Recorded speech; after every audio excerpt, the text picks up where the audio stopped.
Hello welcome to ఏకేఎస్ఐఎస్ daily current affairs.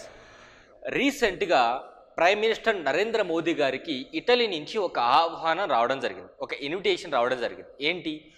జూన్లో జరగబోయేటువంటి G7 సమ్మిట్కి Italy ప్రధానమంత్రి అయినటువంటి జార్జియా మెలోనీ గారు భారతదేశ ప్రధాని అయినటువంటి నరేంద్ర మోదీ గారికి ఇన్విటేషన్ ఇవ్వడం జరిగింది.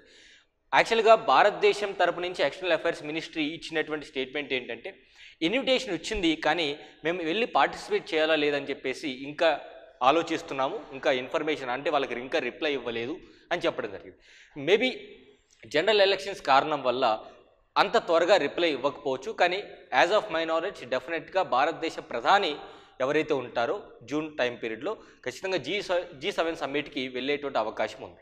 సో ఈ కాంటెక్స్ట్లో అసలు G7 సమ్మిట్ అనేటువంటిది ఎలా నిర్వహిస్తారు, ఎప్పుడు మొదటిసారిగా ఈ G7 సమ్మిట్ లేదా ఈ కూటమి ఎప్పుడు ఏర్పాటైంది, అండ్ G7 అనేటువంటి పేరు ఎందుకు పిలుస్తాం, G8 అనేటువంటిది ఎప్పుడు వచ్చింది, రష్యాకి ఈ G7కి ఉన్నటువంటి అనుబంధం ఏంటి, భారతదేశం అనేది G7లో ఈ యొక్క సభ్యుడా కాదా, ఇవన్నీ కూడా ఒకసారి చూద్దాం.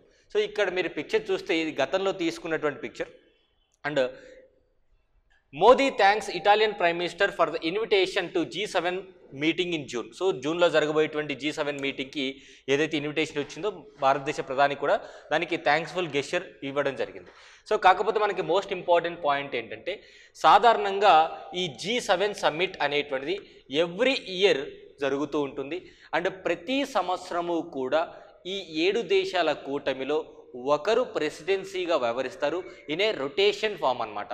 ఉదాహరణకి ఈ సంవత్సరం ఇటలీ అనేటువంటిది ప్రెసిడెన్సీ తీసుకుంది, నెక్స్ట్ ఇయర్ రొటేషన్ ఫామ్లో మరొక కంట్రీ తీసుకోవడం జరుగుతుంది.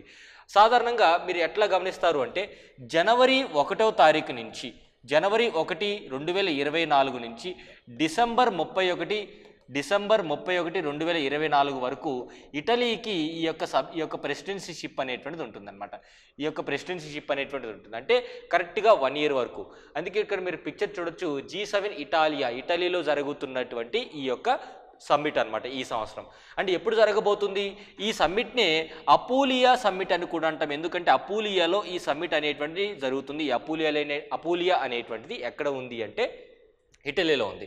So G7 will be held in Borgo Egnazia అనేటువంటి ప్రదేశంలో ఇటలీలో నిర్వహించబోతున్నారు. దీనికే భారతదేశ ప్రధానికి ఇన్విటేషన్ రావడం జరిగింది. గతంలో కూడా చాలా సందర్భాల్లో మన ప్రైమ్ మినిస్టర్ G7 సమ్మిట్కి ఇన్వైటీగా అంటే ఆహ్వానికుడిగా వెళ్ళడం జరిగింది. సో ఈ కాంటెక్స్ట్లో ఈ ఇయర్ వచ్చేసి 2024 సంవత్సరానికి వచ్చేసి ప్రెసిడెంట్ ఆర్ ప్రెసిడెన్సీ ఎవరు నిర్వహిస్తున్నారు, హోస్ట్ ఎవరు అంటే ఇటలీ అని చెప్పవచ్చు. నౌ కమింగ్ టు ఈ G7 సమ్మిట్ అండ్ G8 సమ్మిట్కి ఉన్నటువంటి వివాదం ఏంటి? యాక్చువల్గా ఈ G7 సమ్మిట్ అనేటువంటిది 7 దేశాల కూటమి. 1973లో ఎకనామిక్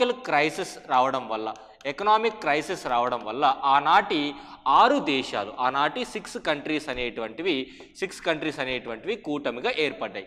అండ్ మొదటిసారిగా ఫస్ట్ సమ్మిట్ ఎప్పుడు జరిగింది అంటే 1975లో ఫ్రాన్స్లో జరిగిందండి. ఫస్ట్ సమ్మిట్ అనేటువంటి 1975 ఫ్రాన్స్లో జరిగింది. అప్పటి నుంచి ఎవ్రీ ఇయర్ సమ్మిట్ జరుగుతూనే వస్తున్నాయి. అండ్ ఇటలీ ఈ సంవత్సరం మీరు గమనిస్తే ఇటలీ అనేది 7th టైం ప్రెసిడెన్సీషిప్ అనేటువంటిది 7th టైం అనేటువంటిది హోస్ట్గా నిర్వహిస్తుంది. 7th టైం హోస్ట్గా ఉంటుందన్నమాట. అంటే 7వసారి ప్రెసిడెన్సీషిప్ అనేటువంటిది తీసుకోవడం జరిగింది.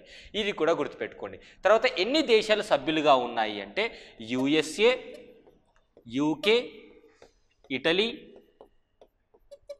జర్మనీ, తర్వాత ఫ్రాన్స్, జపాన్. 1976లో కెనడా అనేటువంటిది యాడ్ అవ్వడం జరిగింది.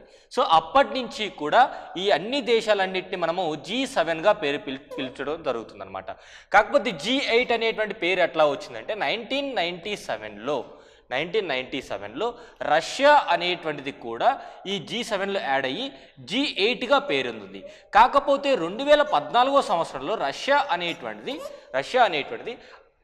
క్రిమియాని దురాక్రమణ చేయడం వల్ల, క్రిమియాని ఆక్యుపై చేయడం వల్ల రష్యాని G8 నుంచి తొలగించి అగైన్ మళ్ళీ ఇప్పుడు G7గానే ఉందన్నమాట. అగైన్ మనకి ఇప్పుడు G7గానే ఉంది. సో ఇది G7కి సంబంధించినటువంటి కంప్లీట్ హిస్టరీ అనమాట. 1973లో ఎకనామికల్ క్రైసిస్ రావడం వల్ల 6 దేశాల కూటమి ఏర్పాటైంది. మొదటి సమ్మిట్ వచ్చేసి 1975 ఫ్రాన్స్లో.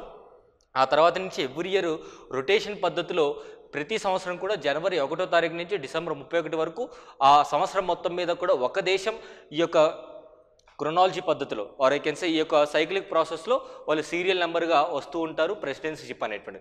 నా ఇక్కడ ఇంకొక విషయం, ఈ G7 సమ్మిట్లో యూరోపియన్ యూనియన్ కూడా పార్టిసిపేట్ చేయడం జరుగుతుంది, కాకపోతే ప్రెసిడెన్సీషిప్ అనేటువంటిది తీసుకోదన్నమాట. యూరోపియన్ యూనియన్ కూడా పార్టిసిపేట్ చేయడం జరుగుతుంది. సో ఇక్కడ నేను చెప్పినటువంటి ఇన్ఫర్మేషన్ అంతా కూడా ఇక్కడ ఆల్రెడీ హిస్టారికల్ బ్యాక్గ్రౌండ్లో ఇచ్చాను.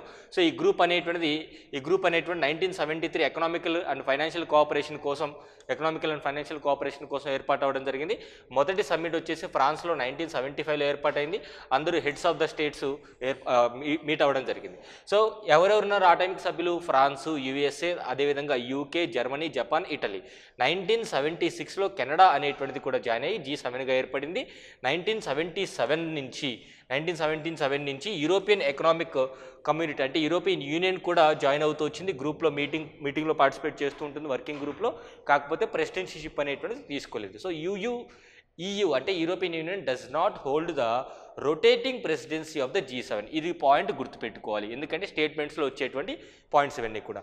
అండ్ G7 ఎక్స్పాండ్ అనేటువంటిది 1997లో రష్యాకి ఇవ్వడం జరిగింది. 2003 వరకు రష్యాకి ఇచ్చారు. 2014 నుంచి రష్యా అనేటువంటిది లేదు, ఎందుకంటే రష్యా క్రిమియాని దురాక్రమణగా ఆక్యుపై చేసిందని చెప్పేసి రష్యాని బాయ్కాట్ చేయడం జరిగింది. సో ఇది G7కి సంబంధించి 2024వ సంవత్సరంలో G7 సమ్మిట్ అనేది ఇటలీ వేదికగా మనకి అపులియా సమ్మిట్ అంటాం. జూన్ 13, 14 తేదీలో నిర్వహించబోతున్నారు. భారతదేశ ప్రధానికి కూడా ఇన్విటేషన్ రావడం జరిగింది. Thank you so much.